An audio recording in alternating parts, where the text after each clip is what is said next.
क्या आपने सुना है कि Baroda UP bank, Aryavart bank, Karnataka Gramin bank ये अपने इनिशियल पब्लिक ऑफर्स लेकर आ रहे हैं। मतलब कि आप इन कंपनीज के, इन बैंक्स के शेयर्स में इन्वेस्ट कर पाओगे। तो क्या आपको करना चाहिए? ये रीजनल रूरल बैंक्स होते क्या हैं बाय द वे? ये सब सवालों के जवाब के लिए रिक्वेस्ट है कि मेरे वीडियो को आखिर तक ज़रूर देखिएगा। और अगर अभी तक मेरे चैनल को सब्सक्राइब नहीं किया, रिक्वेस्ट है सब्सक्राइब करना मत भूलिएगा। देखिए, जब मैं रीजनल रूरल बैंक्स की या फिर ग्रामीण बैंक्स की बात करती हूँ, वो सेटअप हुए हैं रीजनल रूरल बैंक एक्ट 1976 के अंडर।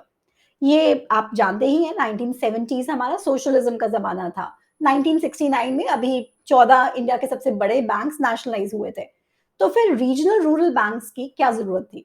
ये सेटअप हुए थे नरसिम्हन वर्किंग कमिटी करके कमिटी आई थी, जिसने बोला था कि हमें देश को अगर आगे बढ़ना है, तो बहुत ज़रूरी है कि हम अपने गाँव में अपने किसानों को एक ऑर्गेनाइज़्ड तरीके से लोन प्रोवाइड कर सकें।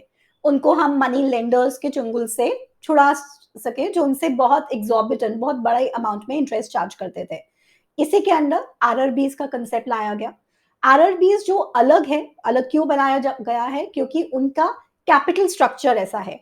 उसके अंदर जो 50% हिस्सेदारी है, जो कैपिटल स्ट्रक्चर है, वो रहेगा सेंट्रल गवर्नमेंट का, 15% रहेगा रिस्पेक्टिव स्टेट गवर्नमेंट का और 35% रहेगा स्पॉन्सर बैंक का। स्पॉन्सर बैंक कोई भी पब्लिक सेक्टर बैंक हो सकता है। फॉर एग्जाम्पल, पहला आरआरबी जो हिंदुस्तान में सेटअप हुआ था, वो था प्रथमा यूपी ग्रामीण बैंक, जिसका जो स्पॉन्सर है अभी वो है पंजाब नेशनल बैंक। उसी तरह से केरला ग्रामीण बैंक है, जिसका स्पॉन्सर है कैनरा बैंक। तो ये जो बैंक्स हैं, ये बेसिकली बड़े बैंक्स इन छोटे बैंक्स का, आरआरबीज का ध्यान रखते हैं। कई फंक्शंस हैं जैसे ट्रेजरी वगैरह, जो महंगे फंक्शंस है बैंकिंग के, वो ये स्पॉन्सर बैंक संभालते हैं। लेकिन क्योंकि आरआरबीज एक डिस्टिंक्ट अलग बैंक है, उनका जो एम्प्लॉयज का पेरोल है, जो उनका एम्प्लॉयज का सैलरीज वगैरह है, वो ऑब्वियसली पे स्केल जो है वो नेशनलाइज बैंक या पीएसयू बैंक से अलग है, डिफरेंट है। ये बेनिफिट हो गया था आरआरबीज को सेटअप करने के लिए कि आइडिया था कि कंपैरेटिवली लो कॉस्ट रहेगा, ज्यादा छोटे हैं तो फ्लेक्सिबल रहेंगे। प्लस आरआरबीज को ऐसा नहीं सोचा गया था कि वो नेशनल लेवल पे बड़े बड़े बैंक सेटअप होंगे। उनको बोला गया था कि आप एक पर्टिकुलर डिस्ट्रिक्ट के अंदर या थोड़े से कॉम्बिनेशन ऑफ डिस्ट्रिक्ट, उनके अंडर आप अपना काम चलाओगे। आरआरबीज को गवर्नमेंट ने बहुत प्रमोट किया, बहुत इंकरेज किया। At one point of time 196 RRBs जो हैं वो सेटअप हुए थे। लेकिन पाया गया कि उनमें से बहुत से आरआरबीज लॉस मेकिंग थे। इनफैक्ट उनका क्रेडिट जो रेशियो था, जो डिपॉजिट कलेक्ट करते थे और जो क्रेडिट वो देते थे, वो बहुत ही स्क्यूड था, बहुत ही खराब होता जा रहा था। और लॉस मेकिंग तो थे ही। याद रखिएगा, ये कोऑपरेटिव बैंक्स नहीं है। कोऑपरेटिव बैंक्स का पर्पस प्रॉफिट नहीं होता, वो वेलफेयर ऑफ द मेंबर्स रहता है। लेकिन आरआरबीज हमेशा से शेड्यूल्ड कमर्शियल बैंक्स रहे हैं। कमर्शियल बैंक्स मतलब एंड पर्पस उनका प्रॉफिट अर्न करना ही था। लेकिन क्योंकि वो अच्छा काम नहीं कर पा रहे थे, इसीलिए कमेटी बनी, सजेशंस आई और फिलहाल डिसाइड किया गया कि इनको कंसोलिडेट किया जाए।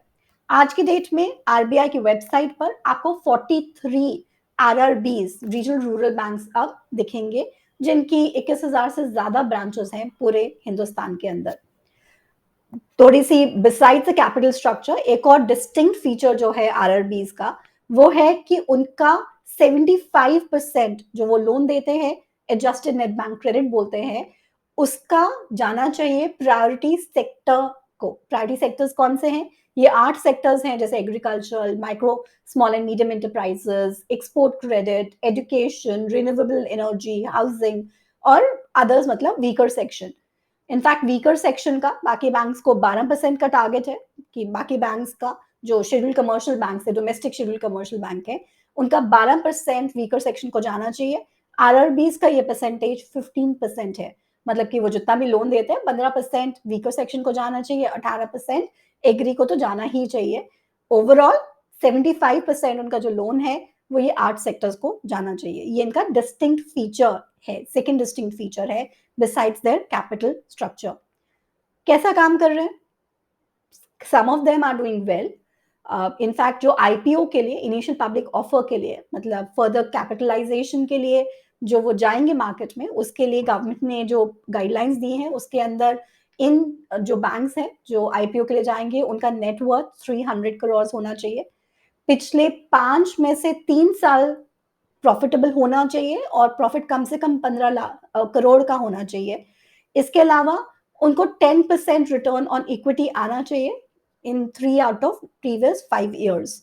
मतलब प्रॉफिटेबल जो आरआरबीज़ है, वो पब्लिक के पास फर्दर कैपिटल के लिए जाएँगे। देखिए कैपिटल रिक्वायरमेंट जो है, वो इन बैंक्स की पहले कम थी, लेकिन अब आरबीआई इंसिस्ट करता है कि इनको 9% का सीआरएआर मतलब capital risk adjusted asset ratio वो मेंटेन करके रखना ही पड़ेगा और उसके लिए या तो गवर्नमेंट उसमें फर्दर अपना कैपिटल डालती या फिर लोगों को बोलो कि आप पब्लिक से पैसा उठाइए और जो प्रॉफिट आएगा वो ऑब्वियसली डिविडेंड्स की फॉर्म में आप डिस्ट्रीब्यूट कर सकते हो। ये था एक स्मॉल स्टडी और small session on RRBs regional rural banks.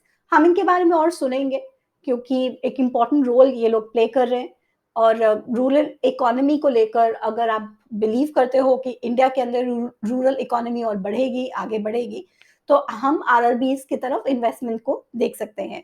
RRBs को अभी नेट बैंकिंग वगैरह भी अलाउ किया है कि वो चाहें तो अपने नेट बैंकिंग वगैरह स्टार्ट कर सकते हैं, मतलब डिजिटल वर्ल्ड में उनकी एंट्रेंस हो रही है और कंसोलिडेशन की वजह से वो कैपिटल जो है, एडिक्वेसी जो है, वो नॉर्म्स उनके काफ़ी स्ट्रॉन्ग हुए हैं पिछले थोड़े सालों के अंदर। उसके साथ ही मेरा आज का ये वीडियो खत्म होता है, बट रिक्वेस्ट है इस सीरीज़ को देखते रहिए और लाइक और सब्सक्राइब करना मत भूलिएगा। Thank you so much for joining.